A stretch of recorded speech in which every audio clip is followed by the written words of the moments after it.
If you just started playing Space Haven now in version 1.0, thinking it was only going to be about building your little spaceship and surviving in space, you have probably already realized that the game does not hold your hand through practically anything.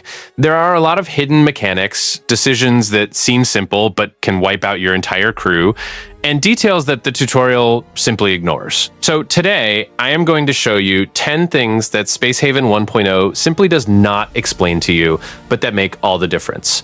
I am Matthew, and the video is about to start. This tip is one of those secrets that can completely change your strategy during ship invasions, and unfortunately, the game does not explain this clearly. When your colonists wear spacesuits during firefights, they suffer a very significant accuracy penalty of about 20 to 30%. This means that even with good weapons and experienced colonists, you will notice far more missed shots than you should, simply because they are wearing the wrong gear at the wrong time. The solution is simple but crucial. Have your colonists take off their spacesuits as quickly as possible once they enter safe, pressurized areas of enemy ships. Do not wait to finish the entire invasion with them wearing the suit. As soon as the room is pressurized and you have control of the territory, order them to remove it immediately. This equipment change can make the difference between winning a combat easily or losing valuable colonists to shots that should have hit. There is an important exception that is well worth knowing. Crew members with the Spacefarer trait ignore or drastically reduce this accuracy penalty. Sometimes the hardworking trait also offers some reduction. If you have colonists with these traits, you can leave them in their suits longer without worrying as much. But for the rest of your crew, the rule of removing the suit immediately remains essential to maximize combat efficiency. This is exactly the type of hidden mechanic that makes Space Haven so deep and rewarding once you begin to master it. The game plays dirty by not explaining this natively, so saving your colonists and winning invasions depends on you knowing these nuances. Next time you invade a ship, remember, spacesuits are for empty space, not for firefights inside pressurized ships. It is frustrating that the developers did not explain this clearly in the tutorials. Knowing that your projectile or laser weapon shots will never hit your own crew members, you can abandon an overly cautious approach and adopt a much more aggressive and dynamic stance during confrontations. With this freedom, you can instruct your team to crouch behind containers for cover while firing indiscriminately into the vicinity, without having to worry about causing accidental collateral damage to allies. This mechanic allows you to actively shoot directly next to members of your own team, to take down enemies hiding behind the same cover, something that in other games would be impossible or extremely risky. The system of opening and closing doors becomes much more strategic once you understand that you can control the ship's corridors without fear of accidentally injuring your allies. You can close doors to isolate enemies in specific sections of the ship. Open them quickly for your crew members to fire through the gaps, and then close them again to create safe control zones, all while knowing that shots will not ricochet or deflect to hit your own team. However, even with this significant tactical advantage, you still need to be careful with grenade explosions, missiles, and environmental fire that can cause area of effect damage and affect your crew. The absence of friendly fire applies specifically to direct shots from crew weapons, but secondary combat effects remain dangerous and require you to maintain constant situational awareness during the most intense encounters. Space Haven does not make it clear how to balance food production, and this can get quite complicated at the beginning. It took me a while to realize that you cannot just plant everything randomly. There is a ratio logic that makes a huge difference in colony performance.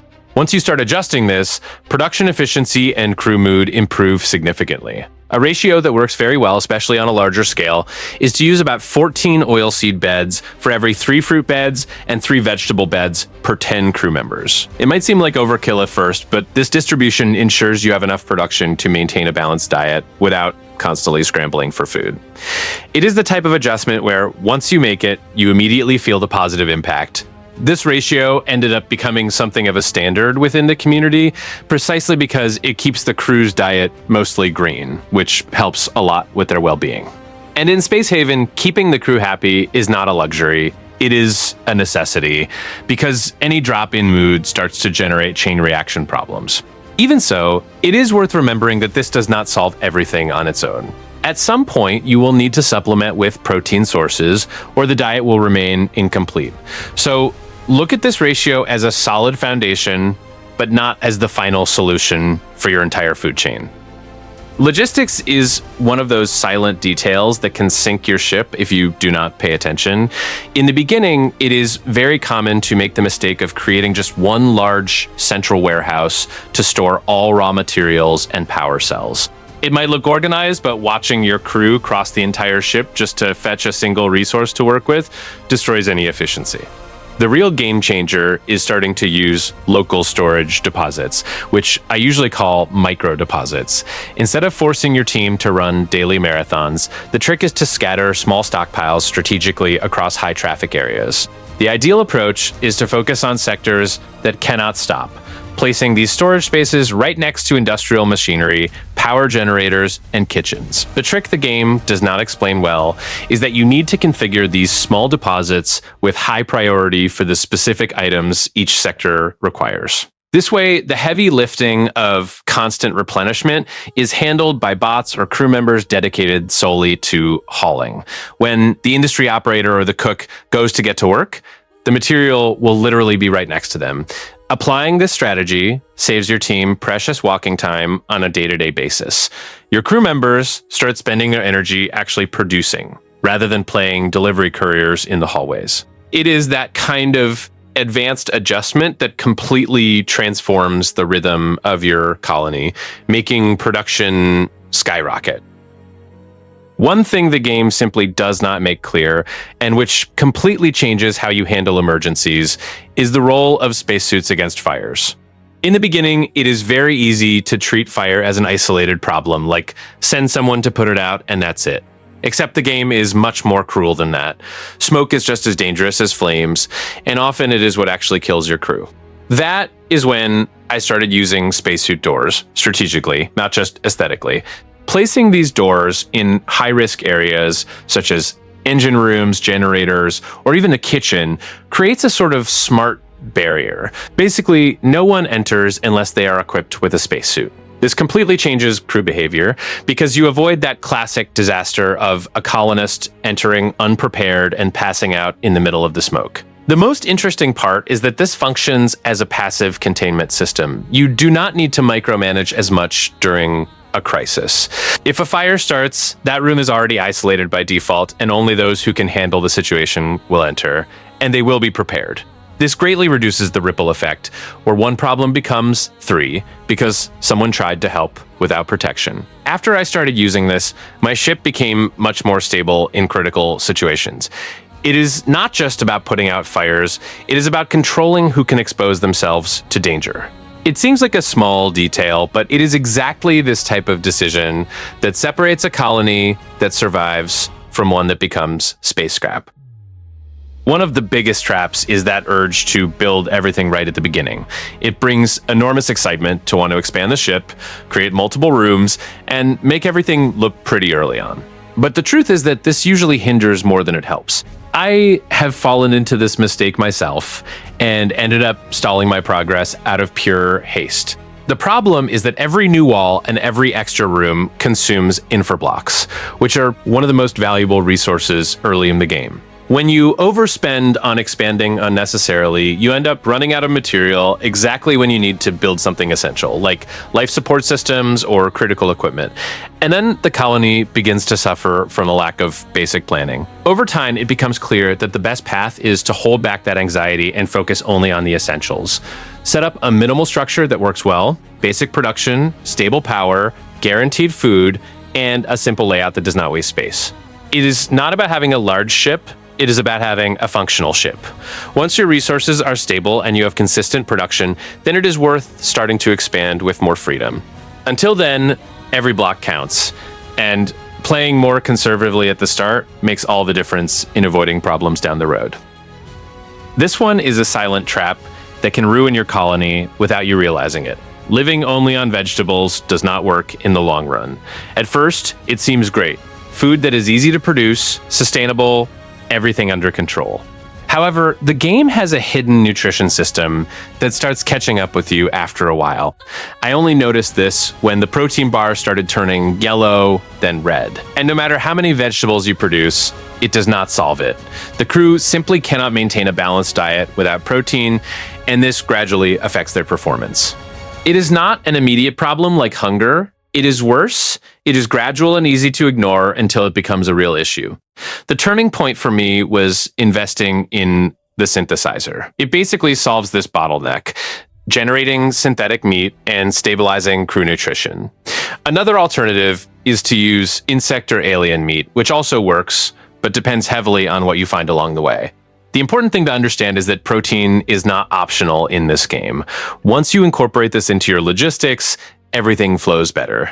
The crew works more efficiently, there is less risk of accumulating problems, and you are not putting out invisible fires.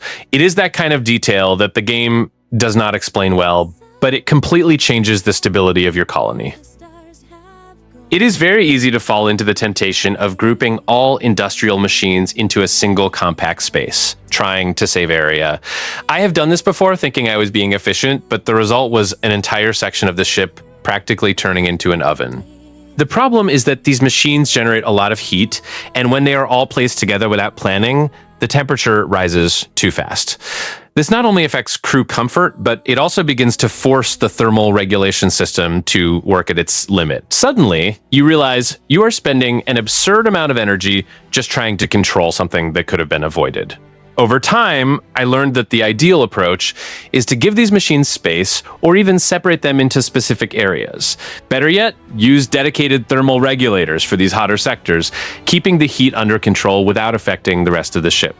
It is one of those details that seem small, but make a huge difference in system stability. When you manage heat better, everything becomes more efficient. Less spending on AC, less energy overload, and a much more balanced ship overall. In the end, it is not just about where to place the machines, but about understanding that heat is also a resource that needs to be managed carefully. This is one of those mechanics that takes many people by surprise, but makes total sense within the logic of the game. You can use corpses in the composter. And yes, this includes practically anybody, invaders, aliens, and even members of your own crew in more extreme situations. At first, it brings a certain discomfort, but the game treats this very directly, as just another resource within the survival cycle. The first time I noticed this, it felt a bit strange, because the natural tendency is to think about burying or simply ignoring the bodies. Except in practice, that is a waste. The composter transforms these corpses into useful resources like water, carbon, and chemicals, things you will need all the time, especially in more advanced stages of the colony. The most interesting part is that this helps close the ship's sustainability loop. Instead of relying solely on mining or external scavenging, you start to repurpose everything that passes through your colony. In tighter scenarios, this can literally save your run because it guarantees basic resources even when everything else is scarce. It might seem a bit dark at first, but once you understand the game's premise, it becomes a purely strategic decision. Spacehaven is not concerned with being comfortable, it is concerned with being functional. And when you embrace that, you begin to realize that even the most complicated situations can turn into an advantage if you know how to play right. If there is one mechanic that completely changes the game and that almost no one masters at the beginning, it is the priorities and schedule system. The game shows you the basics, but it does not make it clear just how essential it is. It took me a long time to realize that many of my colony's problems were not a lack of resources, but rather a lack of task organization. Without properly adjusting priorities, your crew members end up making chaotic decisions, leaving important jobs half done, ignoring critical functions, or simply wandering around aimlessly. And when you add poorly configured schedules to that, the situation gets worse. People get hungry, sleep at bad times, or accumulate unnecessary stress. The turning point is treating priorities and schedules as the true brain of your ship. Defining who does what with more weight and at what times each activity should happen creates a much more stable flow. You start to notice that everything runs better. Production, maintenance, feeding, and even crew mood. Once you get this right, it feels like you are playing a different game. That feeling of constant chaos disappears, and the colony begins to function in a much more predictable and efficient way. It is no exaggeration to say that mastering this system resolves most problems before they even appear.